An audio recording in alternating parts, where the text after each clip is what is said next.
Good day, Pennsylvania. I'm Gary Sutton, and I'm alongside of Charlie Giroux, a candidate for governor on the Republican side here in Pennsylvania. And we talk about something called the things that matter. And each week we have a word that we kind of start out with. This week the word is integrity.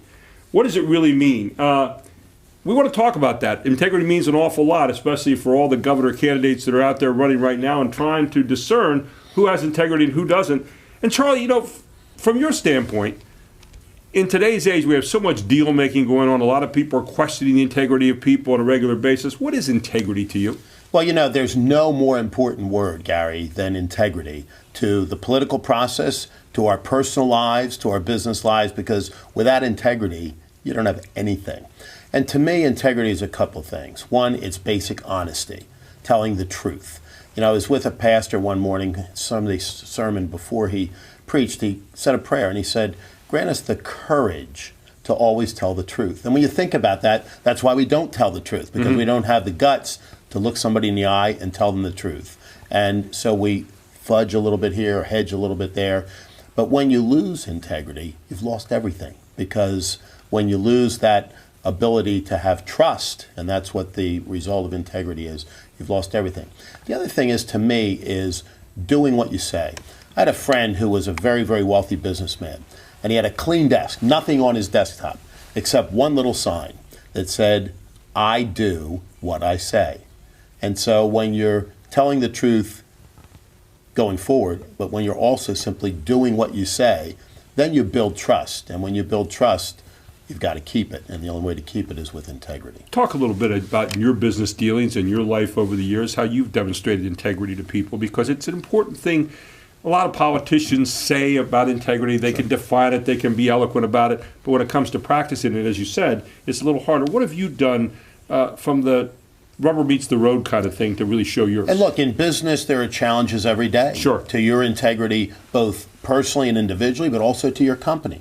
So what we tried to do, Gary, is to build a culture of integrity, honesty, openness, transparency. And it really began with looking our clients in the eye and telling them the truth, even when it was something they didn't want to hear. And so over the years, we've built trust with our clientele, because they know that we're not going to candy coat things, we're not going to BS them, we're not going to give them 3/4 of the facts. We're going to tell them the whole story as they should hear it, even if it's not something they necessarily want to hear. And, I just think that under-promising and over-performing, telling the truth, and those kinds of things really build and grow a culture of integrity. And that's what we've tried to do in business. And there, as I say, were challenges all along the way, every single day. But it's simply a matter of sticking to the basic principle of honesty. You have worked here in Harrisburg for a long time. You've worked in Pennsylvania for a long time. Integrity here in Harrisburg, let's say, doesn't sometimes collide with the representatives that we have in government. That's been a problem over the years, and we talked a lot about that. A lot of deal making here. A lot of people just up the street from where your offices are. And you're a guy that wants to go sit in the Capitol. How do you change things in the way of good integrity here, where we're not having the next stop for some of our congressional leaders and so forth to be service of the state somewhere else?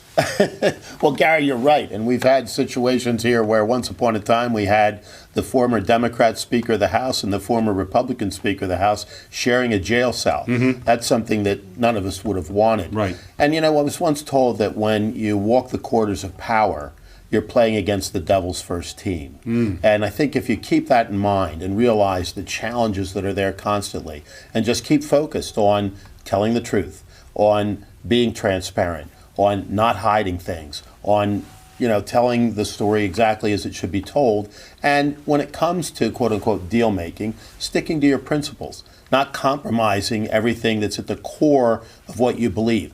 Yeah, there are things that can be compromised on, and there have to be. Sure. Politics is always the art of the possible, but you've got to do it while maintaining a basic core and your principles. And I would think the basic core principles is what's best for the populace that you're representing, the constituents at the end of the day. And that's where it seems like we've kind of gotten divided so many times in terms of how we pick people.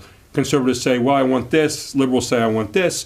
And they don't seem to be on the same path where what's the benefit for everybody involved at the end? How do you get back as a governor to doing that kind of thing, is bringing people together on what's best for the Commonwealth of Pennsylvania? Well, it's really kind of focusing on what is best, Gary, because when that becomes the focus rather than I want this or I want that for some limited constituency, but rather looking at what's best for the entire population, I think you get to that. And, you know, the deal making that gets done up here, unfortunately, too often is for political purposes rather than for policy reasons and things that will affect the constituents. They're what's going to affect the politician, what's going to help get him or her reelected, because that unfortunately becomes the #1 agenda item on the part of so many that get involved in state government. So I think that focusing on the people and on what they want, what they need, what will make their lives better, what will help them fulfill their hopes and dreams and aspirations is the way to cut through all of that and to really keep your integrity and maintain it while getting things done. It sounds like for the people and from the people. I've heard that a few times before from you. We like that. Yeah. When you look at your business, one of the things people say, well, who's Charlie Giroux? One of the things that you've been most noted for over the years here at Quantum is these policy get-togethers, that you talk about policy on a regular basis, you examine it, and a lot of people from up there in the Capitol come down here to spend some time with you on that. Talk a little bit about policy and the importance of integrity through really examining good policy here for Pennsylvanians. Yeah, I mean, in this little conference room, Gary, which comfortably holds about 15, we've had up to 120 people coming to these policy briefings that we hold every month, where we get folks together off the record so that they can speak absolutely freely and candidly, unvarnished, and not having to worry about the political implications of what they say. And we talk about policy. And there have been times when there were folks with very, very disparate beliefs and, you know, absolutely diametrically opposed positions on certain issues, but they got together, they talked about them, and guess what?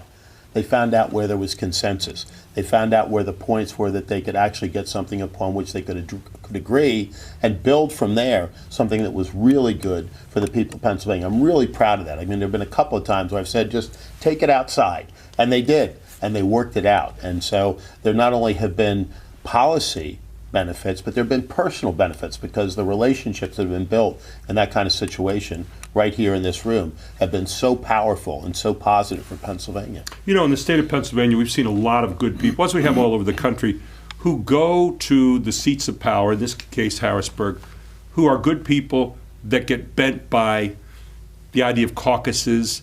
Somebody once saw me at a social function. They come up and say, hey, it's a lot worse in Harrisburg than I thought it was. He said, what should I do? I said, come back with your honor. And now that's a idealistic kind of answer. I'm not sure it was the best answer, but it was the best I could give. And he did. He came back with his honor, but he had to stand up against his own party. And I said, once you cross the river into Caucusdom, or once you cross the moat into Caucusdom and burn that bridge behind, you can't come back to your constituents. How do you stay grounded? You're running right now. You're bombarded by questions. Yeah. People want to see you answer them. How do you stay grounded? You know, Gary, when you walk up the steps of the Capitol, right at the head of those steps, carved in granite, is this saying. It says, dare to do right. Wow. Trust the consequences to Almighty God. Yeah. And I think if everybody that walked through the doors of the Capitol could look over their shoulder and reflect on that just for 1 second, we'd all be a whole lot better off, because that's really what it's about, daring to do right. That's how you maintain your integrity, and if you trust the consequences to God, things are going to work out. One of the things that's gotten screwed up in politics here in Pennsylvania as well as around the country, what is legal versus what is ethical? Big difference. Okay, got to trod some territory there. Talk about legal and ethical from the Charlie Giroux standpoint. Well, you know, I taught ethics for a number of years, and when we did that, one of the things that the students really had a hard time coming to grips with was the difference between what was legal, i.e. you could get away with under statute, and what was truly ethical. You know, I think you see it in campaign finance, for example.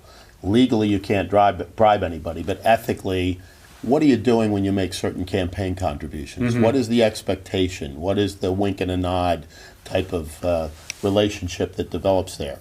What's really going on? And I think integrity, we've heard so many times, is what you do when the lights are out. Right. And so integrity in this process has to be what your true motivation is about, what you're really trying to accomplish.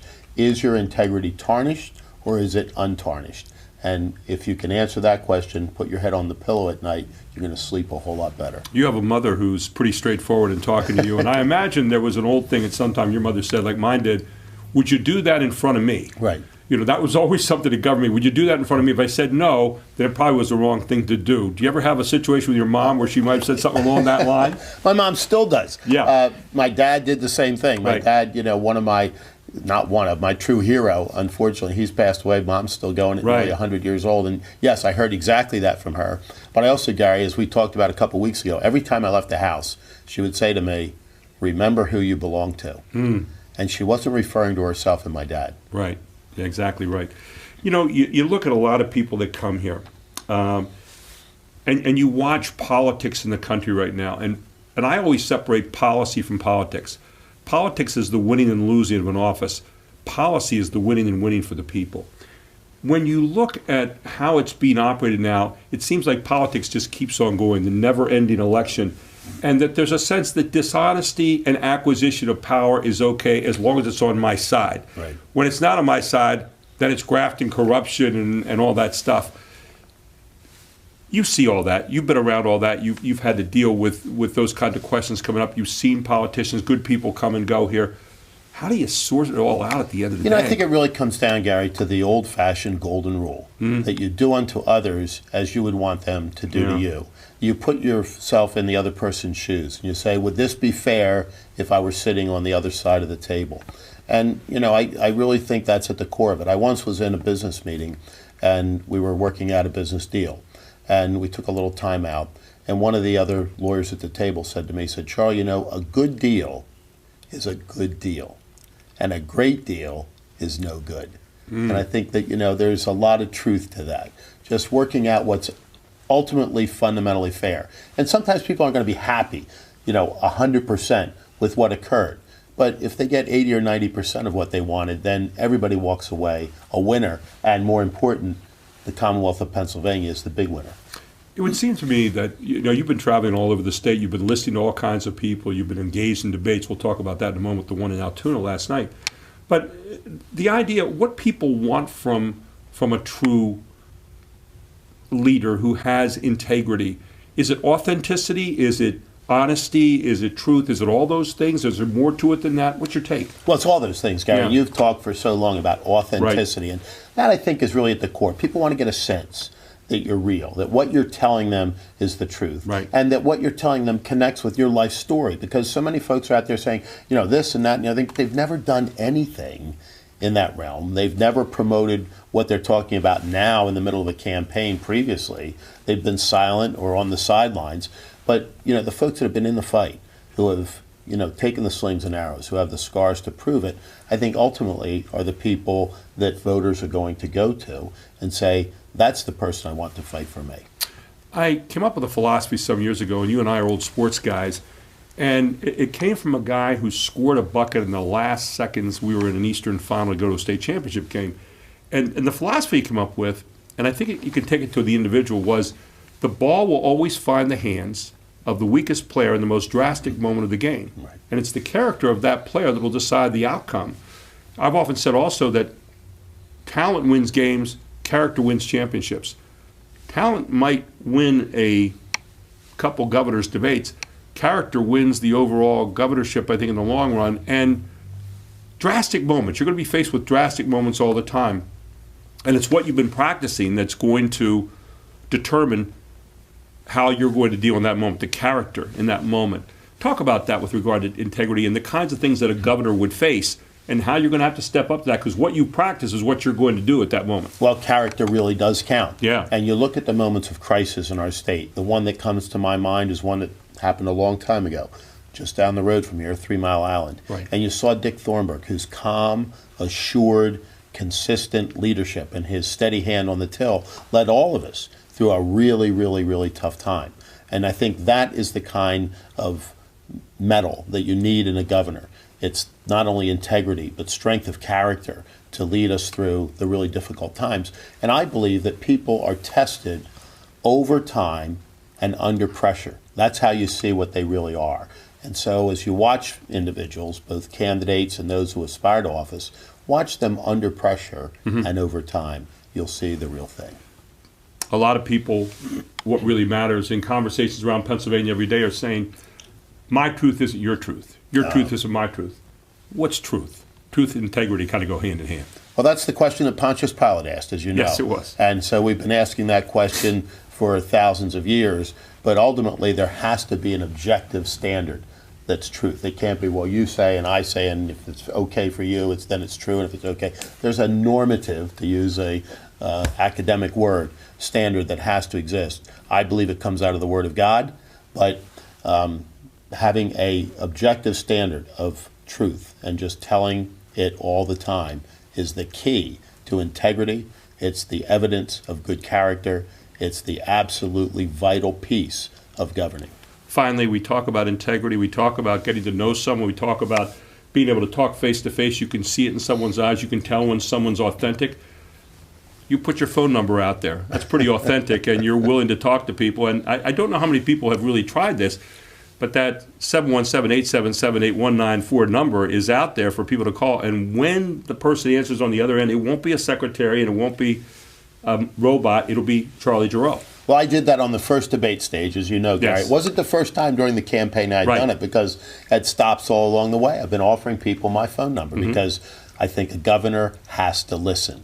And you shouldn't have to cut through gatekeepers and this person and that person, the other person, to get to the person that you're going to vote for. So I've said, call me, 877-8194 in the 717 area code. And a lot of people are. And it really is amazing to me to see how many of them are shocked and surprised that I'm answering the phone. I said, well, who did you expect? And, well, I thought it would be some answering service or an 800 number. No, it's really me. And I want to listen. I want to hear what people are thinking, what their concerns are, what their hopes and dreams and ambitions are, what makes a difference to them, what really matters when they sit down to breakfast with their family. And by getting it from the people, you can do for the people in the long run. 717-877-8194.